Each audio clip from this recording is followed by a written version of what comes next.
Boa noite. Hoje nós vamos conversar um pouquinho sobre as chances naturais de gestação e como a gente pode otimizar essas chances. Quem vai conversar conosco é a doutora Vanessa Trindade, que também é ginecologista aqui do Fertilitar. Vamos aguardar então que a doutora Vanessa entre para a gente começar esse assunto que é tão interessante, tão presente nas nossas consultas.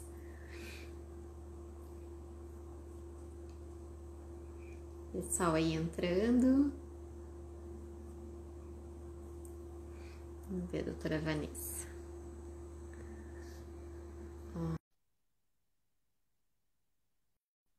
Vanessa, tudo bem? Olá, Vendo aqui. Oi, tudo bem, Vanessa? boa noite, tudo bem? Tudo bem.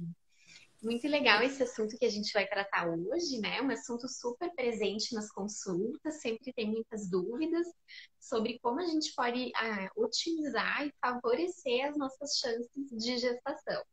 Então, eu queria que você começasse, Vanessa, contando um pouquinho pra gente como que é a nossa chance natural de gravidez no mês.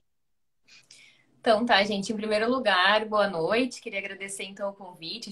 Acho que esse assunto é super importante, a gente tem que conversar bastante. A gente vai dar várias dicas para vocês ao longo dessa live. Então, a primeira coisa que a gente tem que entender é que a nossa chance mensal de engravidar não é tão alta assim. Então, é importante entender isso até para diminuir aquela ansiedade que o estar tentando gera naturalmente, né? Então, a nossa chance mensal, primeiro que depende um pouco da nossa idade, mas gira em torno de 15 a 18%, chegando a 20%. Então não é uma coisa muito grande. A nossa chance mensal já é um pouquinho mais baixa. Então não é para a gente ficar super ansiosa que não conseguiu engravidar no primeiro mês, não conseguiu no segundo, porque a chance em si já não é tão alta. Acho que é super importante a gente falar, antes da gente começar a falar de otimização e o que a gente pode fazer para aumentar as chances, a gente falar um pouquinho sobre a nossa saúde, né? Então, o primeiro passo é a gente fazer uma consulta pré-concepcional e avaliar a nossa saúde como um todo. Ver se o preventivo está em dia, se a gente não está com alguma alteração em algum exame, se a gente tem alguma doença crônica, será que essa doença está bem estabilizada? A gente tem condições de gestar naquele momento? Então, é super importante fazer uma avaliação como um todo da saúde antes da gente começar as nossas tentativas. A gente tem que avaliar se as vacinas estão em dia, se os exames estão em dia. Então, acho que é super importante isso, né, Thalita? Com certeza. Tem muitas comorbidades, né, que são essas doenças prévias que a gente tem, que podem interferir negativamente tanto na nossa fertilidade, na nossa chance de engravidar, então podem dificultar, né, essas chances que, como tu disseste, mês a mês já não são tão altas, né, e assim como tem algumas medicações também que precisam ser ajustadas. Então, se a paciente tem alguma doença e faz uso de alguma medicação que não deve ser utilizada na gravidez, essa consulta pré-concepcional vai ser super importante para já trocar por uma medicação mais adequada, né? Começar com essas modificações de medicação, de dieta, começar com o ácido fólico, que é super importante a gente falar também, né, dessa super vitamina importante na formação do sistema nervoso do nosso nenê, que deve ser iniciada mais ou menos 3 meses antes das tentativas. Então, a gente começa por aí. Com certeza. E já surgiram algumas perguntas, por exemplo, sobre o uso de antidepressivos. A gente tem alguns que são seguros na gestação e é super importante a gente fazer uma troca com o psiquiatra, com quem acompanha essa paciente, ver se é possível a gente ajustar, se ela tem condições de trocar o medicamento naquele momento e utilizar o que for mais seguro. A gente tem vários que são compatíveis com a gestação, mas alguns que não devem ser utilizados. Então é sempre importante, quando a gente usa alguma medicação, fazer essa avaliação, né? Então, acho que esse é o primeiro passo para a gente otimizar as nossas chances. E outra coisa super Com importante que eu certeza. acho que a gente tem que conversar um pouquinho também, Thalita, a gente tem coisas que a gente pode modificar, né? Que a gente vai conversar um pouquinho. E tem coisas que a gente não pode, né? Como a idade. Então, como é importante a gente fazer um planejamento do nosso futuro reprodutivo, do que a gente tem de ideia, de prole, de quantos filhos a gente pensa em ter, né? O planejamento reprodutivo, ele é fundamental, né? É uma avaliação que deve ser feita por todos os ginecologistas, né? Que estão mais em contato com a saúde feminina. Então, cabe ao ginecologista perguntar para essa paciente, quando ela está ali em torno dos 30 anos, dos 32 anos, está no consultório, ainda não tem filhos, qual é a ideia dela? Né? Se ela tem o sonho da maternidade, se ela pretende realizar em breve ou não, como que são os planos, até a questão do número de filhos também é importante, né? Porque vai nos delimitar quais são as intervenções adequadas para aquela paciente. Então, esse planejamento reprodutivo pode envolver muitas vezes o congelamento, a preservação da fertilidade, ou às vezes a gente precisa mudar um pouco a estratégia de tudo aquilo que a gente tinha planejado. Ah, eu quero fazer o mestrado, eu quero fazer isso, eu quero viajar, eu quero não sei o que. Às vezes a gente precisa se dar conta de que a nossa fertilidade está muito ligada à idade. E que às vezes a gente vai ter que mudar um pouquinho esses planos ou otimizar esses planos, né, para que seja mais fácil realizar esses sonhos. A questão da idade, né, doutora Vanessa, ela é muito importante e ela é um dos principais indicadores de sucesso nas nossas tentativas e nos nossos tratamentos. Então, eu te pergunto, uma paciente mais ou menos em torno dos 35 anos, qual é a chance dela engravidar, né, ao longo de vários meses de tentativa? Não vamos falar mais em um mês, já que a gente viu que um mês é um período muito curto de chances, mas ao longo de 6 meses, enfim, qual é a chance dessa paciente jovem, até os 35 anos, mais ou menos? Sim, a gente tem. O que a gente fala de chance, né? Então, quando a gente fala de fertilidade, a gente sabe que ao longo de um ano de tentativas, a gente atinge mais ou menos 85% de chance. Isso para pacientes de até 35 anos. Então, falando de um período de mais ou menos um ano. Então, uma paciente que começa a tentar engravidar com 35 anos tem uma boa chance de ter sucesso, de ter uma gestação. Mas a gente tem que cuidar muito quando que a gente tem que investigar essas pacientes, né, Thalita? A gente vê muitas pacientes que ficam longos anos tentando, sem procurar ajuda, sem procurar, ou muitas vezes procuram um ginecologista, e até mesmo às vezes os ginecologistas dizem que é normal demorar, então a gente tem que cuidar quando que a gente tem que investigar, né? Acho que começando por aí. Primeiro que pacientes até 35 anos, a gente pode esperar um ano de tentativas até começar a pensar em investigação. E a partir dos 35 anos, a gente espera um pouquinho menos. A gente espera só 6 meses e já começa a pensar em investigar. E a partir dos 40, que é quando a gente tem uma queda importante da nossa chance de engravidar, a gente pode investigar imediatamente. Então, essa é a primeira mensagem que eu queria que a gente deixasse hoje aqui, tanto para as pacientes quanto para os colegas que estão assistindo. Eu sei que tem um monte de gente, vários ginecologistas nos acompanhando também, que é a importância da gente abordar esse assunto, como a doutora Thalita já falou, e investigar as pacientes, né? A gente sabe que isso é super importante. A gente não consegue, a gente tem várias formas de ajudar, mas a gente não consegue voltar no tempo, né? O fator idade, a gente não tem o que fazer com ele, né? Então, a doutora Mariângela sempre fala isso também, que o nosso ovário não vai esperar a gente acabar o mestrado, o doutorado. Então, a gente tem que pensar sobre isso e tem que estimular as pacientes a procurarem ajuda quando elas não estão conseguindo ter sucesso dentro desse período que a gente conversou, né? Verdade, super importante. E entre alguns fatores, então, que a gente pode modificar, né? Tem um dos fatores que é muito importante, que a gente pode mudar, que a gente deve mudar, deve adequar, é nosso estilo de vida, né? E quando a gente fala em estilo de vida, tem uma gama de coisas que a gente pode fazer relacionado à dieta, exercício físico, alimentação, né? Qualidade do nosso sono. Então, são inúmeras pequenas atitudes que a gente pode modificar, hábitos da nossa vida que a gente vai mudando e adequando e nos tornando mais saudáveis. Então, a doutora Vanessa, que é super empenhada, assim, e super dedicada na atividade física, vai nos falar um pouquinho sobre os benefícios, né? Então, Vanessa, da prática da atividade física e da manutenção do peso correto para otimizar a nossa fertilidade. O que é isso é super importante, porque isso é tanto na mulher quanto no homem, né? Os hábitos de vida saudáveis devem ser orientados para o casal, não somente para a mulher, né? Então é para a mulher e para o homem que a gente deve recomendar uma boa noite de sono, atividade física e uma alimentação saudável.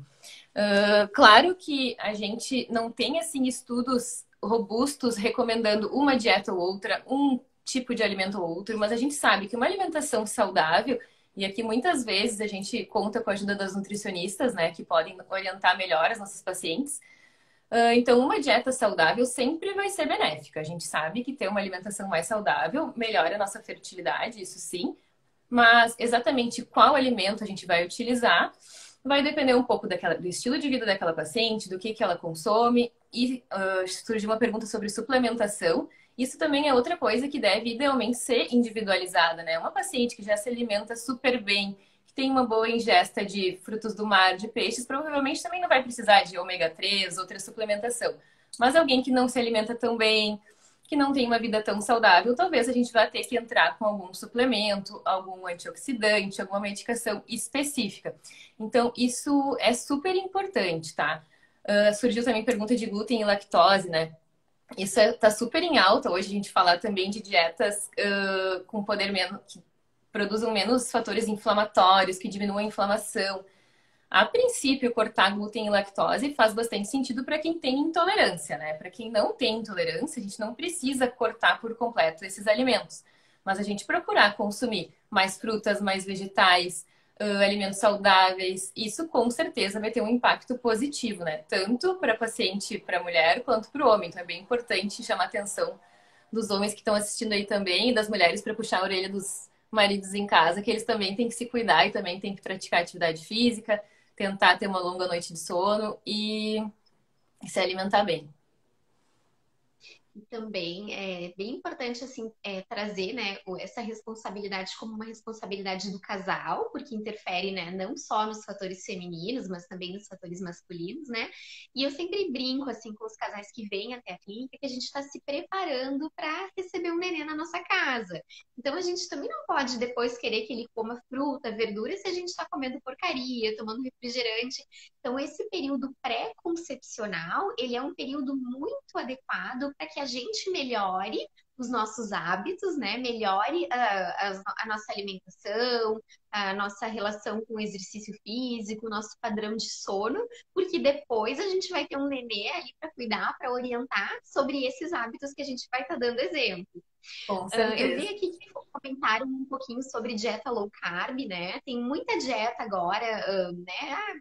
Falando muito dessa redução dos alimentos inflamatórios, dentre eles o glúten. A gente sabe que o ácaro do glúten pode causar bastante inflamação, que a questão da lactose também, né? Então, claro, as dietas que se propõem a reduzir os alimentos inflamatórios, os alimentos pró-inflamatórios, com certeza são benéficas. Mas aí vale bastante a individualização, né? Às vezes essa consulta com a nutricionista, com uma especialista que pode realmente nos ajudar a avaliar o nosso padrão e quais são as melhorias que a gente pode fazer.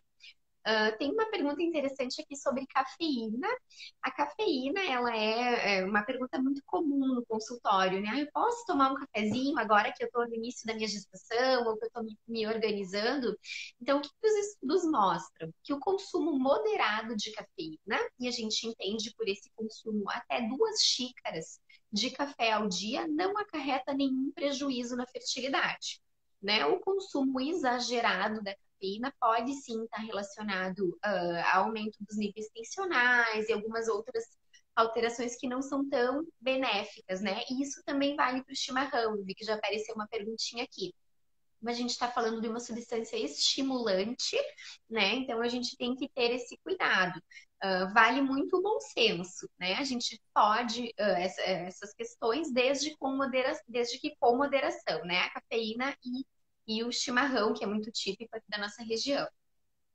Surgiu pergunta também aqui do álcool, né, Thalita? Então, a princípio, o consumo moderado não parece atrapalhar a fertilidade.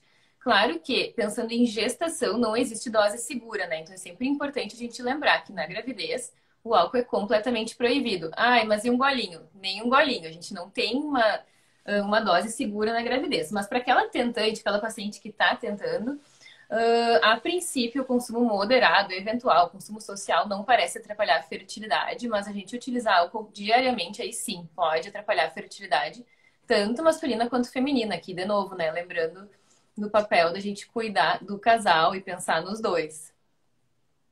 Uhum. E pegando essa linha, né, de pensamento assim do álcool, é importante a gente falar também sobre o consumo de outras substâncias, como por exemplo o tabaco, né, a maconha e drogas recreativas.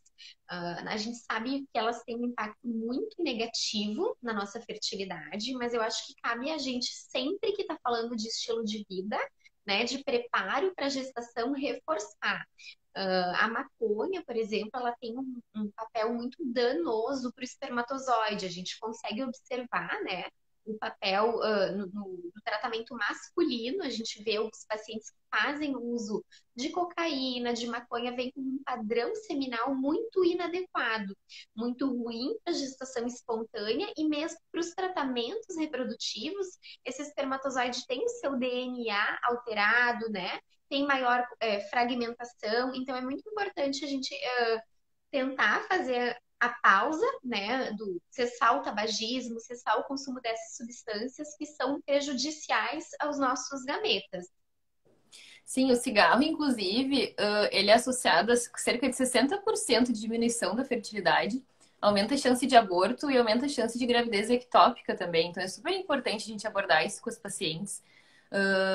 E, infelizmente, ainda é muito comum a gente encontrar pacientes em idade reprodutiva que fumam e que têm dificuldade de cessar o tabagismo, mas a gente deve sempre falar sobre isso, aumenta a chance também de aborto. Então, é bem importante a gente conversar bastante e falar sobre o papel de cessar o tabagismo para essas pacientes, né?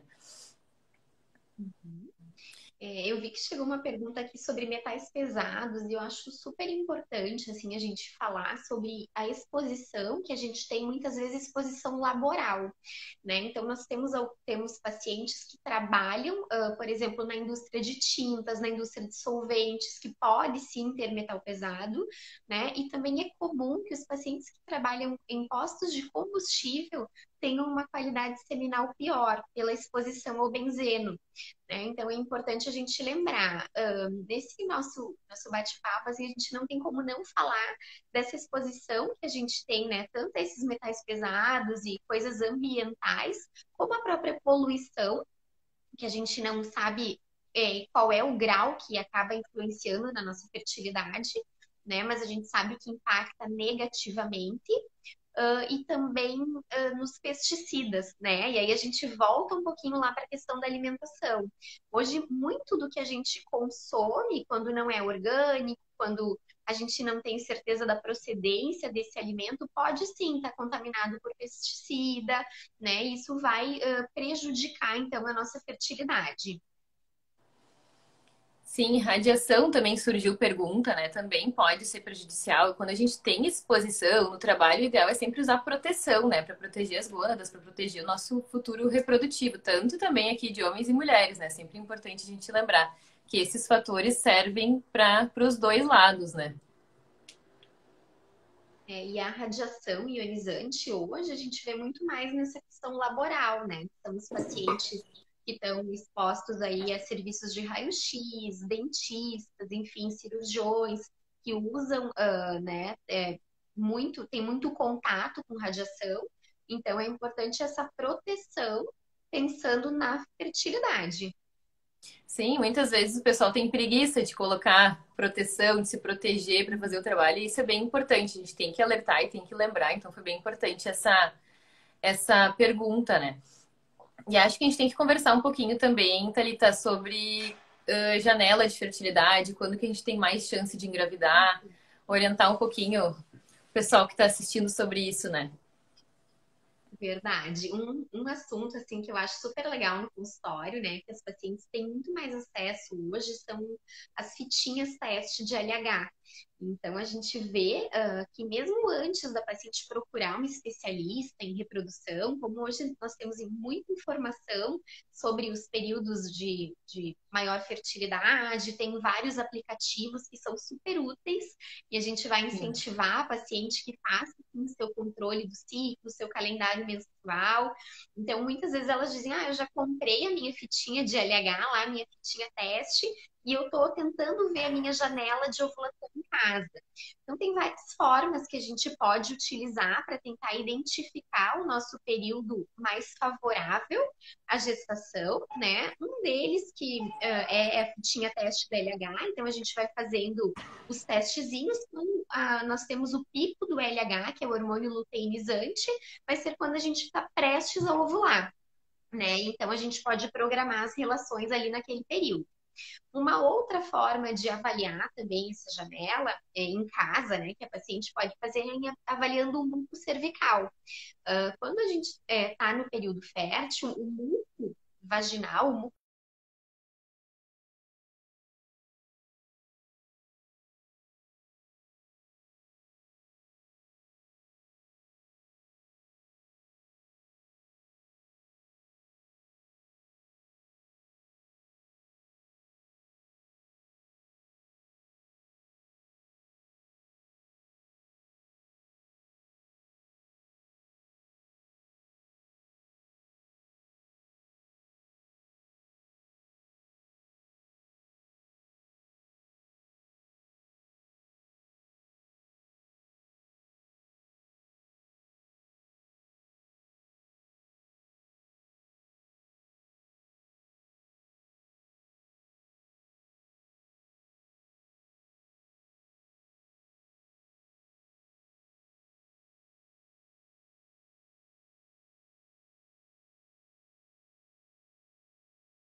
diríamos assim, a gente avaliar o nosso período fértil é através do controle ecográfico, né? O controle ecográfico realizado, então, no consultório de seu ginecologista ou numa clínica com um especialista em reprodução, ele vai conseguir predizer as nossas o nosso período, né, pelo tamanho do nosso folículo. Então, a gente consegue realmente avaliar o período mais favorável para as relações. Eu caí aqui um pedacinho, perdi uma parte da tua fala. Mas uma coisa que é importante, antes que tu falasse dos aplicativos, né? Eu acho uma ferramenta super legal e super fácil de utilizar também, né? Antigamente a gente tinha que ficar fazendo tabelinha em casa e agora o aplicativo ajuda bastante, mostra o período fértil. E é importante, desculpa se tu chegou a falar sobre isso, né? Mas a gente tem uma maior chance de engravidar um pouquinho antes da ovulação, né? Então a nossa chance diminui no dia seguinte à ovulação e nossa maior chance de sucesso é alguns dias antes, principalmente um dia antes, né? Então, se a paciente Exatamente. se ela utiliza o aplicativo, pode falar. Um dia ou 2 dias antes, né, ali da ovulação é o período de maior fertilidade. Então a gente pode, né, lançar mão do aplicativo, da fita teste, da ecografia, do muco para tentar acertar no alvo. Com certeza. E muitas pacientes também perguntam sobre a frequência das relações sexuais, né? Então, a princípio, um casal que tem relação 2 a 3 vezes por semana sempre vai ter chance de engravidar, né, Thalita? Porque a gente sabe que o espermatozoide fica vivo de 3 a 5 dias no trato genital feminino. Mas aquele casal que foca o período fértil, que mantém mais relação nesse período, pode ter relação tanto dias seguidos, consecutivos, quanto dias alternados. A princípio, como o casal se sentir melhor. Não tem uma evidência que sugira que uma prática é melhor que a outra, né? Então a gente pode respeitar o que ficar melhor para aquele casal, né? Mas a gente sabe que é super interessante. Casais que tenham algum Pode fator falar. masculino, né? Que tem uma quantidade baixa de sêmen, aí a gente não recomenda a relação um dia sim, um dia não, porque aí a quantidade no dia necessário, nos dias mais férteis, vai estar um pouquinho diminuída. Mas, tirando essa situação específica, é exatamente como tu disseste, a gente pode deixar que esses casais fiquem mais à vontade, né, para ter relação da forma que se sentem mais tranquilos, claro, focando nesse período de maior fertilidade, que aí sim deve ser intensificado. Sim, a gente sabe até que casais que focam no período fértil e não engravidam, por exemplo, depois de 6 meses, a gente poderia até antecipar um pouco aquela investigação que a gente falou que poderia levar um ano, porque a gente sabe que cuidando do período fértil, a chance de engravidar é um pouquinho maior, porque a gente está focando naquele período, né? E outra coisa que eu queria, que surgiu aqui uma pergunta sobre indução da ovulação, né? Acho que isso é super importante da gente conversar também, falando um pouquinho daquela consulta que eu falei pré-concepcional. Então, a primeira coisa, uma das primeiras coisas que a gente tem que cuidar é se essa paciente tem um ciclo menstrual regular. Se ela está menstruando todos os meses. Uma paciente, por exemplo, que menstrua a cada 2, 3 meses, isso a gente vê eventualmente, não está tendo chance de engravidar todos os meses. Então, essa paciente não vai ficar esperando um ano em casa até ser investigada. Se ela não tem ciclos regulares, ela tem que procurar uma investigação, a gente tem que tentar entender por que, que essa menstruação não está acontecendo todos os meses. E nesse caso, a indução da ovulação vai ser uma das ferramentas, a gente vai ajudar esse ovário a funcionar para aumentar a chance dela. Uma paciente que menstrua regularmente, a princípio, não tem uma indicação de a gente fazer uso de indutores. Eles existem principalmente para pacientes que não menstruam regularmente e alguns outros casos específicos. Às vezes, uma endometriose leve, a gente pode pensar em indução da ovulação. Mas pacientes que menstruam regularmente e que aparentemente a gente não encontrou nenhuma alteração, a gente não vai ter um benefício nessa prática, né? Então é importante também a gente entender isso. Verdade. E falando então de, né, coisas que a gente pode usar como indutor, por exemplo, né, quando tem a sua indicação, eu queria que você comentasse um pouquinho, Vanessa, sobre o uso dos lubrificantes, que é uma pergunta comum no consultório, né? Às vezes a paciente pergunta ou porque ela tem esse hábito, né? Ou porque ela tem realmente um ressecamento vaginal e acha que fica mais confortável na relação o uso do lubrificante, ou porque às vezes ela leu alguma propaganda, algum anúncio, enfim, a gente vê isso, né? Com certeza. De algum lubrificante que seja mais favorável, que ajude, né, na gravidez. Isso existe? É mito? Não é? Como é que funciona? Então, assim, se a gente não tem necessidade, não tem um ressecamento importante, a gente não deve utilizar. A gente não precisa fazer uso de um lubrificante específico para aumentar a chance de engravidar. Isso não. Agora, aqueles casais em que realmente a paciente sente um ressecamento, sente dificuldade de manter relação, a gente pode fazer uso de alguns, preferencialmente não aqueles à base d'água, né? A gente deve usar alguns lubrificantes à base de óleo. Existem alguns específicos que até falam mais sobre a questão da fertilidade, que podem ajudar, mas a gente deve evitar aqueles com pH extremos. Então, a gente deve usar um pH neutro, nem muito ácido, nem muito alcalino, e preferencialmente não à base d'água. Esses realmente podem prejudicar a qualidade seminal. Então, primeiro que só deve utilizar quem realmente precisa, não é necessário para todos os casais comprarem um lubrificante específico. E para quem for utilizar, é importante a gente cuidar isso, não usar esses que têm um pH ou muito alcalino ou muito básico, ou um pH, procurar um pH neutro e preferencialmente não a base d'água, que também pode atrapalhar um pouquinho, né? Uhum. E uma outra pergunta que surgiu aqui, que é uma pergunta bem interessante, assim, e que às vezes as pacientes ficam um pouco constrangidas de fazer, né? Mas acho que a gente pode abordar, porque é uma pergunta super recorrente, é em relação à posição. Se existe alguma posição melhor para a gestação, né? Alguma posição na relação que seja melhor para a chance de gravidez, e se depois da relação precisa mesmo ficar deitada, se isso ajuda ou se erguer a perna, como é que funciona, o que, que pode facilitar a chance de gestação. Sim, primeiro que o espermatozoide ele é super rápido, né? Ele nada muito rapidamente. Então não adianta ficar deitada, não é necessário, não precisa ficar 2 horas com a perna para cima depois da relação sexual para aumentar a chance, né? E não existem também posições sexuais que vão aumentar a nossa chance de engravidar ou não. Isso vai da preferência do casal. O que a gente tem que abordar também, que é uma coisa óbvia, mas que muitas vezes é um problema para o casal, é se aquele casal realmente está tendo relação sexual com penetração vaginal. Se esse casal realmente consegue. Muitas existem disfunções sexuais em que o homem não consegue ejacular dentro da vagina. Então, isso são coisas óbvias, mas que às vezes a gente tem que perguntar também. Porque, obviamente, isso vai atrapalhar na chance de engravidar daquele casal. Agora, essa posição ou aquela posição, isso não tem comprovação. Nem de ficar deitada depois, né, Thalita?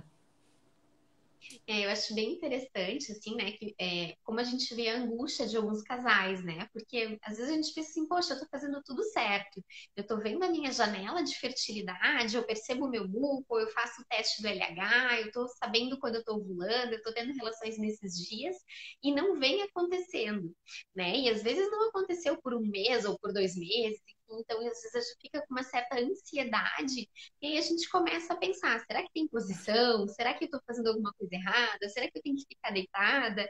Né? Então, uma outra coisa que é legal a gente falar é um pouco sobre isso, assim, que a gente precisa também abordar essa ansiedade que vem no tratamento, né? Quando a gente quer engravidar, a gente quer engravidar ontem.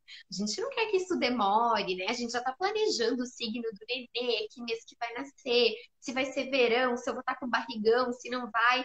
Então, tudo isso que a gente já tem no nosso sonho, no nosso plano, no nosso imaginário de como vai ser a minha maternidade, de como que as coisas vão acontecer, quando a gente começa a ter frustrações, isso não vai acontecendo, a gente vai ficando ansiosa, a gente pode ficar um pouco deprimida, a gente pode ter dificuldade para dormir, né? Então, isso também é importante a gente falar, e eu acho super legal, assim, a gente dizer que uma das coisas que aumenta a nossa fertilidade é tentar abordar a nossa ansiedade, né? Que pode favorecer a engravidar, é tentar abordar a nossa ansiedade, seja através de terapia, né? Tem paciente que se sente melhor quando ela vai fazer exercício físico, libera uma endorfina e se sente mais tranquila. Tem pacientes que vão optar por uma meditação, por uma terapia. Então, eu acho isso super importante, assim, a gente lembrar que esse momento do não tô conseguindo engravidar traz muita ansiedade e que abordar essa ansiedade não é jogar ela lá para baixo do tapete, fingir que ela não existe, né? A gente também precisa falar sobre isso porque isso vai otimizar a nossa chance de gravidez. Sim, e muitas pacientes escutam assim, ai, te acalma que tu vai engravidar. Não é bem assim, né? Como se fosse fácil, vou desligar o botãozinho e agora eu vou ficar tranquila. Então é bem importante Eu a gente acho que conversar. nada pode irritar mais alguém, né? Do dizer assim, não, você precisa relaxar. Quando você E vai relaxar, dar. você vai engravidar. Eu Sim, acho que essa é uma frase que ela é até cruel, assim, né? com Diante de certeza. todo o contexto que a gente está conversando. Coloca uma culpa em cima de uma pessoa que já está se sentindo fragilizada com aquela situação, né? Então é bem importante a gente abordar isso e abordar entre o casal também, porque isso pode ser um fator até de afastar o casal eventualmente, né? Muitas vezes uma pessoa se culpa ou culpa a outra, então a gente tem que abordar isso entre os dois. E é muito bom, é muito saudável quando a gente tem também um acompanhamento de um psicólogo junto, alguém que converse com essa paciente, ou um exercício físico, como mesmo tu falou, né? Que às vezes isso ajuda muito a maneirar um pouquinho essa nossa ansiedade. Mas ficar completamente tranquilo nem sempre é fácil, nem sempre é possível, né? Então a gente também tem que se perdoar um pouco, porque essa ansiedade é normal. É bem como tu disseste também, quando a gente decide ser mãe, aquela vontade vem e a gente quer para ontem, né? Então a gente também tem que se perdoar um pouco por se sentir um pouquinho mais ansiosa nesse momento. Achei bem legal que vieram alguns comentários aqui sobre a etiqueta da fertilidade. Né? Eu acho esse assunto, assim, esse tema, um tema muito legal, né? Assim como tem a etiqueta de quando a gente vai visitar na maternidade, ou enfim, de quando a gente vai fazer, né, alguma visita a alguém que está doente, enfim, como que a gente pode se comportar. Existe uma etiqueta também com as pessoas que estão tentando, né? E a gente, é importante a gente falar isso, assim, como é constrangedor quando a gente recebe aquela pergunta, poxa, tá. Ah, faz tantos anos que você tá casada, você não tá tentando, não quer tentar, não quer ter filho, né? Então, essa etiqueta de, às vezes, tentar entender que o casal pode estar passando por um momento difícil, né? E que a gente pode estar sendo muito, muito inconveniente, muito desagradável e deselegante em abordar algumas questões, assim, quando a gente não tem intimidade com esse casal, como essa cobrança é prejudicial, né? Com certeza, a gente tem que respeitar muito esse momento e ter a sensibilidade de muitas vezes não ficar fazendo esse tipo de pergunta, como tu disseste. Outra coisa também é que as pacientes também têm que entender que a infertilidade, primeiro que tem tratamento, que a gente não tem que ter vergonha, a gente também tem muito tabu em torno disso, né, Thalita? As pessoas se sentem menos capazes, se sentem muito mal por não estarem conseguindo e muitas vezes não procuram ajuda por conta disso. Sentem vergonha de falar sobre isso, sentem medo de pedir, procurar ajuda e ficam longos anos tentando, sem procurar qualquer tipo de auxílio, por ter toda essa questão desse tabu em volta desse assunto. Então é bem importante a gente tirar um pouco disso também. Tem tratamento, tem como a gente ajudar, a gente tem que buscar auxílio, porque ficar sofrendo sozinho com isso é muito difícil, né? E outra coisa que surgiu aqui também é que tipos de vitaminas são boas para aumentar o número de óvulos, né? Então, esse assunto é difícil da gente abordar, tem pouca literatura abordando, tem poucos estudos de bons estudos, né? Bons estudos, assim, estudos randomizados, estudos de boa evidência, dizendo essa vitamina é boa ou aquela é boa, né? É muito difícil fazer um estudo que avalie todas as pacientes, porque cada paciente tem um estilo de vida diferente das outras. Então, é mais ou menos aquilo que a gente conversou no início, tentar ter hábitos de vida mais saudáveis, eventualmente repor alguma coisa que a gente perceba que aquela pessoa não está ingerindo na dieta, e alguns antirradicais livres, alguns antioxidantes a gente até pode usar eventualmente, mas o melhor é sempre tentar fazer uma abordagem de mudanças de vida nutricional, tentar que isso venha da nossa dieta, né? E eu acho legal a gente falar, assim, sobre essa questão do antioxidante, né? Tem alguns queridinhos que a gente brinca, assim, que são os queridinhos da fertilidade. Então, entre elas, a coenzima Q10, que muita gente começa a usar, né? Como um antioxidante que pode melhorar a qualidade de óvulo, que pode melhorar a qualidade do espermatozoide.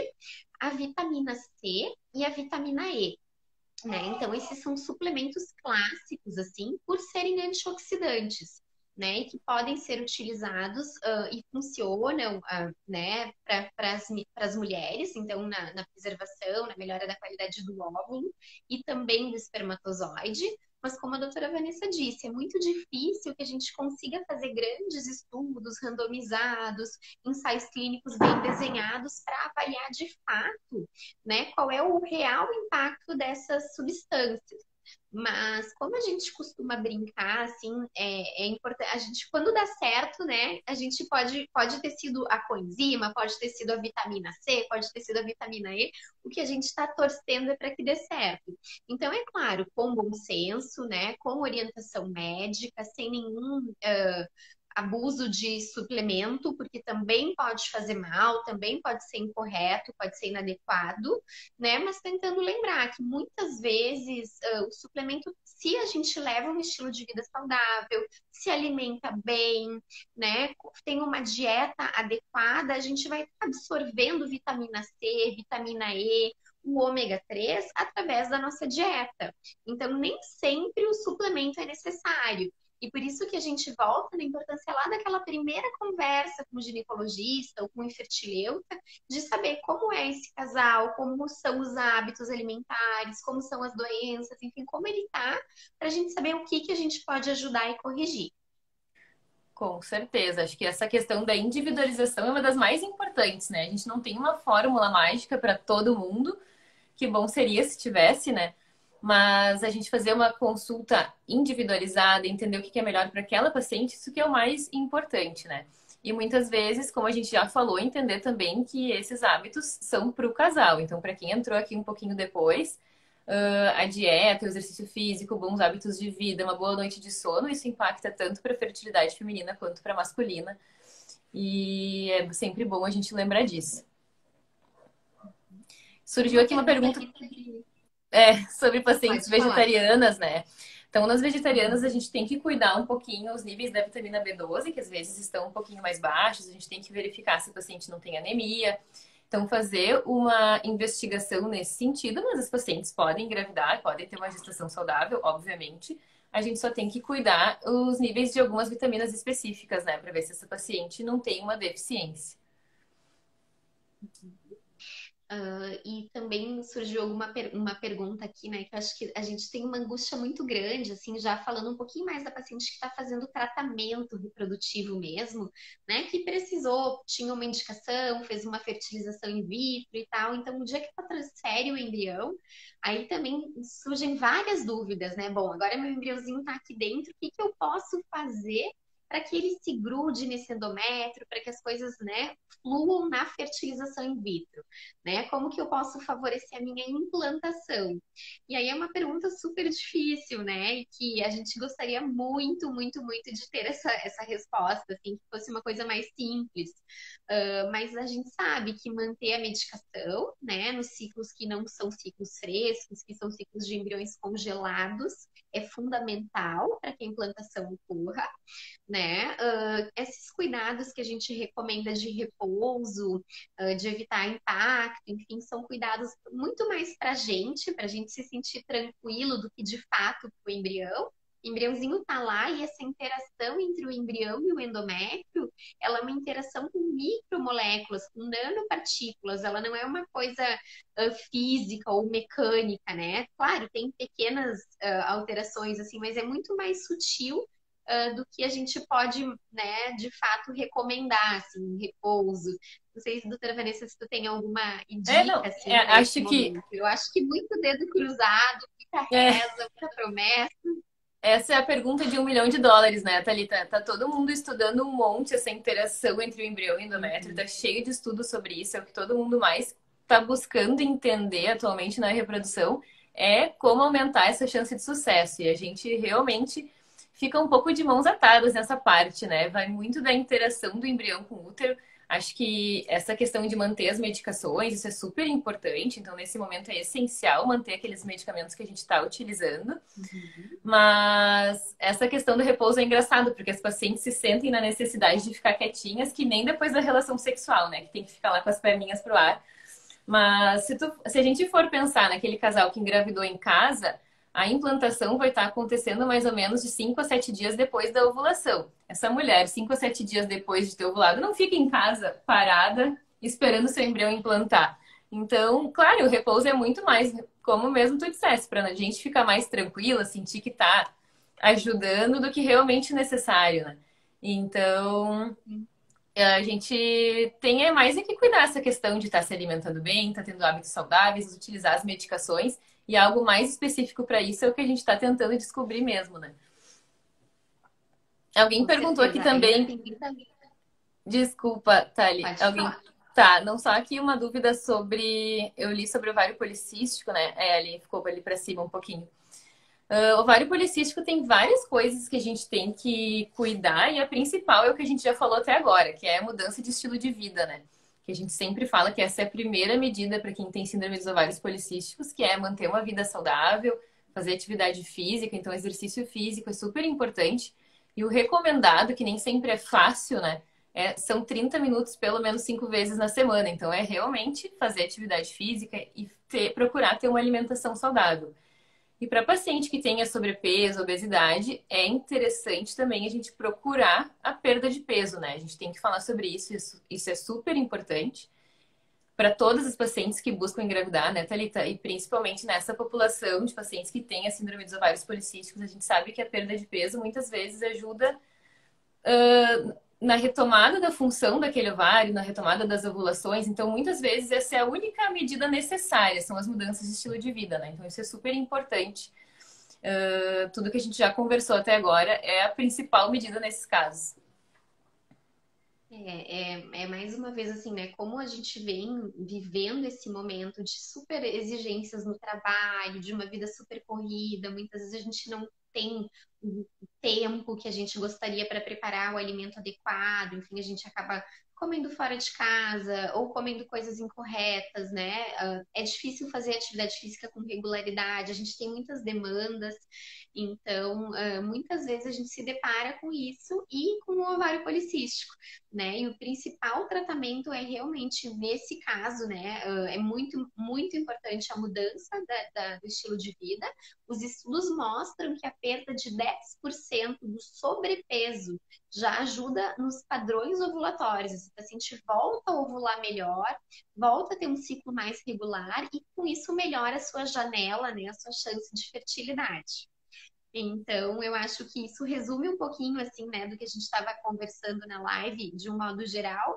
de como é importante assim a gente olhar um pouco para dentro da gente, para nossa vida, para o momento que a gente está vivendo e de tentar ter um sono melhor, uma alimentação melhor, um relacionamento melhor, né? Tudo isso vai sim impactar lá na qualidade do nosso óvulo, na nossa ovulação e na busca pelo bebê. Com certeza. E na qualidade também do espermatozoide, né, Thalita? Tanto da gente agora, quanto voltando ao assunto. Falando um pouquinho, então, sobre sobrepeso, os dois extremos podem ser prejudiciais, né, Thalita? A gente sabe que tanto sobrepeso quanto obesidade, quanto aquela magreza extrema também pode atrapalhar nos ciclos ovulatórios. Então, a gente tem que procurar ter um peso, um IMC, que a gente chama, que é o índice de massa corporal adequado. Então, os dois extremos podem ser prejudiciais para a fertilidade, né? Então, a gente tem que controlar isso também. E surgiu aqui uma pergunta também sobre. Pode falar.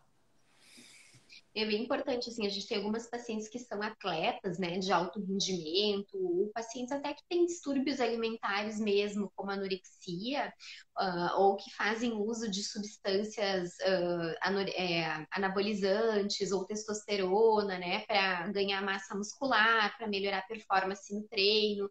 Então, isso também não é adequado, né? O peso muito baixo ou atividade física de muita intensidade também está associada com a ovulação, né? Então aí vai muito a questão do bom senso, né? E do meio do caminho. Então, nem a obesidade, nem o baixo peso extremo, né? Para nossa função ovulatória, o ideal é que a gente seja saudável. Então, no IMC, né? No índice de massa corporal adequado, né?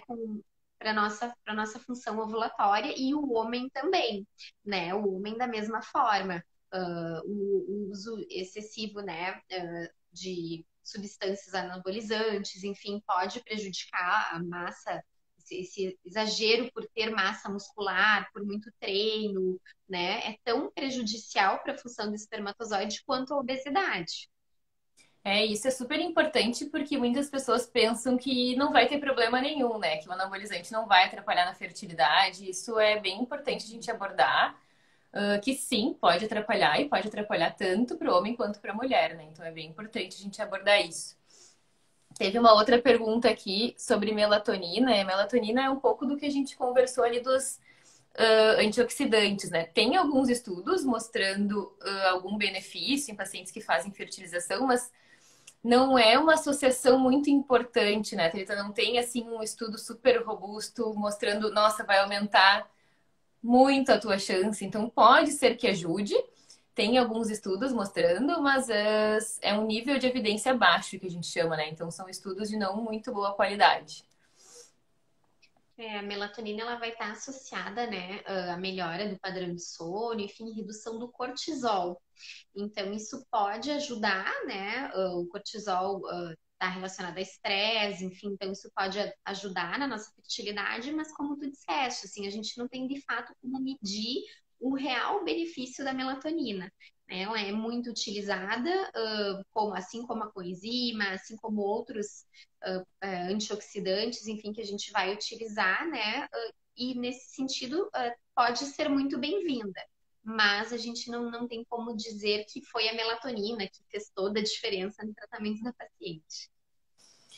Surgiu aqui também outra pergunta sobre qual a dificuldade a partir dos 36. Então, o que a gente sabe? Que a nossa chance, a nossa fertilidade, a nossa chance de engravidar começa a diminuir aos 35 anos, mas diminui bastante após os 40, né? Então, a dificuldade é que a nossa qualidade dos óvulos vai diminuindo um pouquinho a partir dos 35 anos e a quantidade também, né? A mulher, a nossa, é muito injusto isso para a mulher, porque a gente nasce com um número de óvulos e a gente só vai perdendo ao longo da vida, a gente não produz novos óvulos. O homem segue produzindo espermatozoide por toda a sua vida, até a gente pode ter uma diminuição com o passar dos anos, mas para a mulher a gente nasce com aquele número e a gente só vai perdendo. E a gente sabe que essa perda começa a ficar ainda mais importante depois dos 35 anos e mais ainda depois dos 40, né? Então, a idade impacta nesse sentido. A gente vai perdendo óvulos e conforme vai se aproximando dos 40 anos, a gente tem cada vez menos, menos e menos, até que quando a gente entrar na menopausa, realmente nosso estoque acabou. Então, por isso que a questão da idade realmente é algo importante, né? E é mais ou menos nesse sentido. Claro que também com o passar dos anos vai... Pode falar, Thalita. E falando em idade, Vanessa, né, que claro, a gente fica super preocupado com essa redução da qualidade, da quantidade dos óvulos, né? E aí a gente falou sobre a importância da preservação, quando a gente não tem parceiro, já está chegando aos 35, enfim. Mas eu gostaria só de tocar num ponto aqui que a gente recebeu uma pergunta de uma paciente minha muito querida, perguntando da chance de gestação após um tratamento oncológico, né? E aí vem muito naquilo que a gente estava falando de preservação. Então, hoje, felizmente, as pacientes já têm sido mais orientadas pelos seus médicos, pelos seus oncologistas, ou também a gente já tem mais informação na mídia, e essas pacientes conseguem fazer a preservação da fertilidade antes do tratamento. Então, quando a gente tem essa preservação, congelamento de óvulos antes de um tratamento oncológico, isso nos deixa uma luz, né, de que quando as coisas melhorarem, de que quando a gente terminar a quimioterapia, de quando o nosso tratamento for se encerrando, quando a gente terminar o tratamento hormonal que a gente está fazendo por essa doença, a gente tem possibilidades, né? Então a gente pode sim cuidar da nossa saúde, voltar para o nosso consultório, voltar a conversar com a nossa ginecologista, ver como que a gente está, né? E programar o nosso corpo, preparar o nosso útero, preparar nosso coração para acolher então essa gestação que vai ser né, super desejada, super amada, que foi tão planejada desde lá do início do tratamento, né? Isso é super importante, porque como tu disseste, a idade da paciente, a reserva, o ovulatório é o que tem mais relação com essa chance de sucesso na gravidez. Então é possível sim ser mãe depois de um tratamento oncológico, né? Principalmente quando a gente pensou em tudo isso antes e fez a preservação dos nossos óvulos. Isso é super importante, né? Então a gente tem que abordar isso com as pacientes nas consultas. Então, muitas vezes, quando a paciente tem um diagnóstico de câncer, naquele momento ela pensa direto no seu tratamento, né? A gente tem que pensar nas pacientes em idade reprodutiva, abordar esse assunto. Quem sabe a gente congela. Isso é muito importante para os ginecologistas, para os oncologistas conversarem sobre isso com as pacientes. A gente consegue, inclusive, né, Thalita, auxílio com medicação. Os pacientes têm como ganhar a medicação para fazer o congelamento dos óvulos. Então, a gente tem essa facilidade, esse auxílio. E esse assunto é super importante agora que a gente está entrando no Outubro Rosa, né? Em que a gente tenta levantar essa. Ajudar as pacientes, ajudar a população a lembrar da importância do rastreio, da gente detectar precocemente o câncer para que a gente tenha um bom tratamento. Então, acho que é super importante nesse momento a gente falar sobre isso também, lembrar da importância de manter os exames em dia, de fazer seus exames, de fazer seu rastreio, de lembrar a mãe de fazer, lembrar a amiga de fazer. E estando em frente de uma patologia maligna, de um câncer, a gente tem alternativas, a gente tem como preservar a fertilidade e a gente tem como pensar nisso e como deixar isso guardadinho para depois, né? Como tu falasse. Beleza. Então, é assim, nós já estamos chegando aqui nos momentos finais da nossa live, né? Só queria reforçar, então, assim, de tudo isso que a gente falou hoje, que é um assunto super prevalente no consultório, que são dúvidas que vêm muito seguidas para as consultas, de como a gente pode otimizar o tratamento, de como a gente pode melhorar a nossa fertilidade, aumentar as nossas chances de sucesso, né? De lembrar que isso está muito relacionado ao nosso estilo de vida, né? Isso diz respeito à nossa alimentação, ao nosso peso, à nossa atividade física, ao nosso padrão de sono, ao nosso cuidado com o estresse, as pessoas, até a nossa felicidade, assim, as pessoas com quem a gente se relaciona, como a gente está se sentindo na vida, né? E é isso que a gente tem que lembrar, que é super importante a gente tá atento para tudo isso, porque o impacto imediato é o impacto que a gente vai observar no tratamento, mas é um impacto que vai se estender, né, para a nossa qualidade de vida de um modo geral. Eu acho que isso é super importante. Eu acho que algumas mensagens que tem que ficar é primeiro que a gente deve fazer esse planejamento, né, Thalita, de quantos filhos quero ter, quando vou começar, será que eu já tenho que começar a me preocupar com isso? Uhum. Manter hábitos de vida saudáveis, e isso serve para o casal. Essa não é uma função apenas da mulher, né? Esses hábitos de vida saudáveis são do casal. Otimizar as chances, então, a gente sempre lembrar que a gente tem uma janela de oportunidade, que a nossa maior chance de engravidar é ali alguns dias antes da ovulação. Então, se a gente vai priorizar período fértil, manter as tentativas principalmente 5 dias antes da ovulação. A gente tem aí, então, como a gente conversou, os aplicativos, que são uma ferramenta super fácil de utilizar. Tem as fitinhas de LH, tem como monitorar a ovulação em casa. Então, acho que isso são coisas importantes para a gente entender e maximizar e otimizar a nossa chance, né? Que era o nosso objetivo de conversar aqui hoje. E lembrar dos hábitos de vida saudáveis. Acho que isso é a principal mensagem que a gente tem que deixar aqui hoje para toda essa gente que está nos assistindo e nos acompanhando. Então, tá bem. Um grande beijo para vocês.